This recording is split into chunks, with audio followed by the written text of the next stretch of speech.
Affiliate marketing செய்யக்குள்ள எங்களோட brand நேமில் உள்ளுக்கு உங்களோட HBU கன்சல்டன்சியோட நேமில் ப்ரொமோட் பண்ணலாம். அப்படி நீங்கள் எங்களோட பிராண்ட் நேமில் நீங்கள் ப்ரொமோட் பண்ணுவீங்கன்னு சொன்னால் ரெண்டு விஷயம். ஒன்று, நீங்கள் எங்களுக்கு மார்க்கெட்டிங் பண்ணி தரீங்க, நீங்கள் உங்களோட பர்சனல் பிராண்ட் ஒன்று உருவாக்கல. பட் நான் HBU crypto currency affiliate marketing coaching ப்ரோக்ராமில் உங்களுக்குன்னு சொல்லி ஒரு பிராண்ட் ஒன்று எப்படி உருவாக்குறேன், நீங்கள் எப்படி மார்க்கெட்டில் ஸ்டாண்ட் அவுட் ஆகிற, நீங்கள் உங்களோட பிராண்டை வச்சு எப்படி அஃபிலியேட் ப்ராடக்ட்ஸை சேல் பண்ணணும்லாம் சொல்லி தந்திருக்கேன்.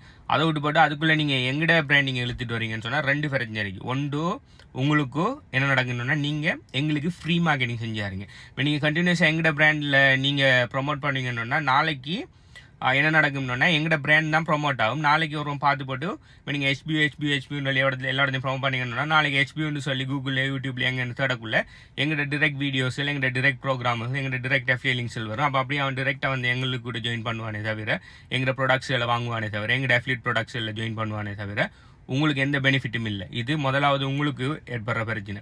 ரெண்டாவது, அதால் எங்களுக்கு ஏற்படுற பிரச்சனை என்னன்னு சொன்னால் நீங்கள் சரியான ப்ராப்பரான டிஸ்க்ளைமர் இல்லாமல் அப்படி இல்லாட்டி நாங்கள் எங்களோட HBUவால் ரெக்கமெண்ட் பண்ணாத அல்லது HBUவால் நாங்கள் செய்யாத ஒரு விஷயம் வந்து எங்களோட பேரை சொல்லி நீங்கள் நாளைக்கு ப்ரொமோட் பண்ணக்குள்ள அதுக்கு நாங்கள் என்ன செய்வோம்னா, நான் பர்சனலாக அப்படி நீங்கள் ஏதாவது செய்வீங்கன்னா உங்களை எடுத்து இதுக்கு எங்களுக்கு சம்மந்தம் இல்லை, இவர் ஒரு ஸ்கேமர், அப்படி இல்லாட்டி இவர் ஒரு எங்களோட பேரை சொல்லி இவர் ஏமாத்துற ஒரு ஸ்கேமர், அப்படி இல்லாட்டி இவர் எங்களோட பேரை சொல்லி மிஸ்லீட் பண்ணுறாரு அது இதுன்னு சொல்லி உங்களோட பிராண்டை நான் பப்ளிக்கில் பிள்ளை அவேர்னஸ் கொடுக்குற மாதிரி ஆகும். நீங்கள் நாளைக்கு எங்களுக்கு எதிர்ப்பான ஒரு விஷயம் சொன்னால், உதாரணத்துக்கு இப்போ நான் ஃபாரெக்ஸ் ட்ரேடிங்கு ஃபுல் எதிர்ப்பு, அடுத்தது நான் இதுக்கு future trading, binary trading, option ட்ரேடிங்லாம் பயங்கர எதிர்ப்பு. நாளைக்கு நீங்கள் எங்கிட்ட பேரை சொல்லி பைனரி ட்ரேடிங்கோ, ஃபியூச்சர் ட்ரேடிங்கோ, ஆப்ஷன் ட்ரேடிங்கோ, ஃபாரெக்ஸ் ட்ரேடிங்கோ சம்மந்தமாக ஏதாவது கதை சுட்டிங்கன்னு சொன்னால் அது எங்களோட பிராண்டுக்கு இருக்கிற இது பிரச்சனை ஆயிடும். ஸோ அதனால் நீங்கள் அப்படி ஏதாவது ஹைப்பிங்கன்னா நாளைக்கு உங்களோட பிராண்ட் எடுத்து உங்களோட அதாவது உங்களோட நீங்கள் யாருன்னு எனக்கு தெரிய வரும்னா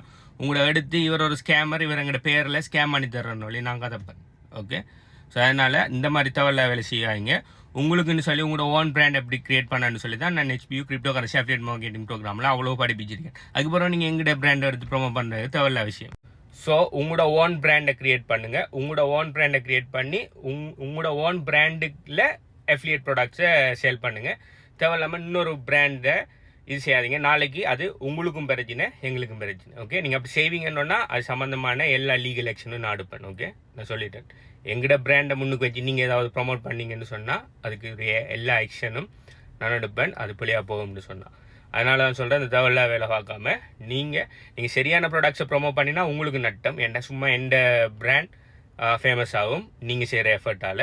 நீங்கள் பிள்ளையான விஷயத்தை ப்ரொமோட் பண்ணக்குள்ள அது எனக்கு பிரச்சனை நீங்கள் சொன்னால் நான் அதுக்குரிய லீகல் ஆக்ஷன் உங்களுக்கு எடுப்பேன். அந்த ரெண்டு பிரச்சனை இருக்கிறதால தேவையில்லாமல் அடுத்தாக்களோட பிராண்டுக்கு நீங்கள் இது செய்யாமல். இதைத்தான் நான் அந்த HBU கிரிப்டோ கரன்சி அஃபிலியேட் ப்ரோக்ராம்லேயே நான் வடிவாக டீச் பண்ணுறேன். சில ஆக்கள் என்ன வாங்க, இப்போ ஏங்கிற ஒரு ப்ராடக்ட்டுக்கு அஃபிலியேட்டாக ஜாயின் பண்ணினாங்கன்னா அவங்களுக்கு ஒரு இது பர்சனல் பிராண்ட் உருவாக்காமல் அந்த கம்பெனியோட பேரில் ப்ரொஃபைல் பிக்சர் மாற்றுறதும், அந்த கம்பெனியோட பேரை போடுறதும், அந்த கம்பெனியோட பேரில் சோஷியல் மீடியா உருவாக்குறதும்.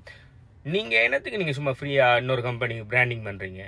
உங்களுக்குன்னு சொல்லி ஒரு ஓன் பிராண்டை கொடுங்களேன். இப்போ நாளைக்கு அந்த கம்பெனி ப்ராடக்ட்டை நீங்கள் ப்ரொமோட் பண்ணுறதுல நீங்கள் முடிவெடுத்தாலோ, அப்படி இல்லாட்டி அந்த கம்பெனி ஸ்கேம் பண்ணி போட்டு போனாலோ, ஏமாற்றி போட்டு போனாலோ, அப்படி இல்லாட்டி கம்பன்சேஷனை மாற்றி இதுக்கு மேலே அந்த கம்பெனியோட நீங்கள் தொடர்பில் முடிவெடுத்தீங்கன்னா இவ்வளோ காலமாக அந்த கம்பெனிக்காக நீங்கள் உருவாக்கின பிராண்ட் ஃபெயிலியர் தானே. திரும்ப நீங்கள் எல்லாத்தையுமே ஜீரோவில் வந்து ஆரம்பிங்க. நீங்கள் சும்மா ஃப்ரீயாக அவனுங்களை மார்க்கெட்டிங் பண்ணி கொடுத்த மாதிரி ஆகும். அப்படி இல்லாட்டி உங்களோட பேர் கடும் அவனுங்களை ஒரு ஸ்கேமாக இருப்பானுன்னா.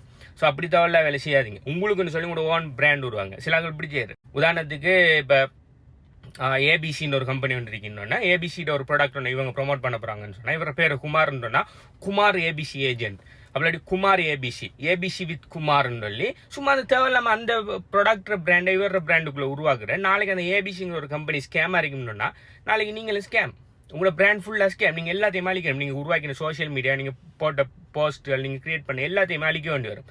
தேவையில்லாத வேலை. அதனால தான் நீங்கள் உங்களோட ஓன் பிராண்டை கிரியேட் பண்ணுங்கள். உங்களோட ஓன் பிராண்டில் இப்போ குமார்னா குமார் என்டர்பிரைஸ், குமார் கன்சல்டன்சி, குமார் வடவர், உங்களோட ஓன் பிராண்டை கிரியேட் பண்ணி உங்களோட பிராண்டுக்கு பின்னால் நீங்கள் ஏதோ ஒன்று ப்ரொமோட் பண்ணுங்கள். இப்போ நீங்கள் உங்களோட ஓன் பிராண்டில் நீங்கள் ஒரு ப்ராடக்ட் ஒன்று ப்ரோமோ பண்ணீங்க, ஏபிசியை நீங்கள் பேக் எண்டில் வச்சு ப்ரோமோ பண்ணீங்க. ஆனால் நீங்கள் பப்ளிக்காக உங்களோட பிராண்ட் ஏபிசிங்கிற பேரில் பிராண்ட் உருவாக்கலாம். நீங்கள் குமார்னு பேரில் உங்களோட பிராண்ட் இருக்குது. நாளைக்கு ஏபிசியை ப்ரோமோட் பண்ணுறதுலன்னு முடிவெடுத்தீங்கன்னா ஏபிசியை விட்டு போட்டு நீங்கள் வேறு ஒரு XYZங்கிற ப்ராடக்ட்டை ப்ரோமோட் பண்ணலாம். நீங்கள் போலாலும் கிரியேட் பண்ண பிராண்டை திரும்ப தலையில் மாற்ற தேவையில்லை. பிராண்ட் எல்லாமே குமாரில் தான் இருக்கும். நீங்கள் செய்கிற ப்ராடக்ட் தான் வித்தியாசப்பட போகுது. சரியான அதனால அந்த தேவையில்ல வேலை செய்யாதீங்க. இப்போ நான் HBU கன்சல்டன் ஆரம்பித்த காலத்துக்கு எவ்வளோ ப்ராடக்ட்டை ப்ரோமோ பண்ணிக்கேன். சில ப்ராடக்ட்டை நான் ப்ரோமோ பண்ணுறலான்னு விட்டுருக்கேன். புது ப்ராடக்ட்ஸில் கொண்டு வந்திருக்கேன். என்னெல்லாம் செஞ்சிருக்கேன். ஓகே, எல்லாமே என் பேரில் HBU கன்சல்டன்சி ஆசிவாசங்கிற பிராண்டெலாம் இருந்துருக்கு. நான் என்ன செஞ்சேங்கிறது இனி அது பின்னால் பெக்கெண்டில் நாளைக்கு அந்த ப்ராடக்ட்டை நான் செய்கிறலன்னு முடிவு எடுத்தால் என் HBUவில் இருந்து ஒன்றே மாற்ற போகிறதில்ல. HBU கன்சல்டன்சியாக தான் இருக்கும். ஸோ அந்த தேவையில்ல வேலை செய்யாமல் பிராண்ட் உருவாக்குறோன்னா உங்களோட ஓன் பேரில் பிராண்ட் உருவாங்க. ஓகே, இதை பற்றி மற்றவர்கள் என்ன நினைங்க, நீங்களும் இந்த மாதிரியான விஷயங்கள் செய்கிறீங்க இல்லாட்டி உங்களோட ஓன் பிராண்டில் இது நேம்லேயோ உங்களோட ஓன் பிராண்ட் உருவாக்குறியான்னு சொல்லி கீழே கமெண்ட் பண்ணுங்கள். அடுத்தது நீங்கள் அஃபிலியேட் மார்க்கெட்டிங்கில் இன்ட்ரெஸ்டாக இருப்பீங்கன்னு சொன்னால் 100% free crypto currency affiliate marketing coaching program நாங்கள் லான்ச் பண்ணியிருக்கோம். இது எங்கள் ஸ்டூடெண்ட்ஸ் அண்ட் கிளைண்ட்ஸுக்கு 100% ஃப்ரீ. சம்மந்தமான டீட்டெயில்ஸ் வேணும்னு சொன்னால் அஃபிலியேட் மார்க்கெட்டிங் சொல்லி கீழே கமெண்ட் பண்ணுங்கள். பாய்.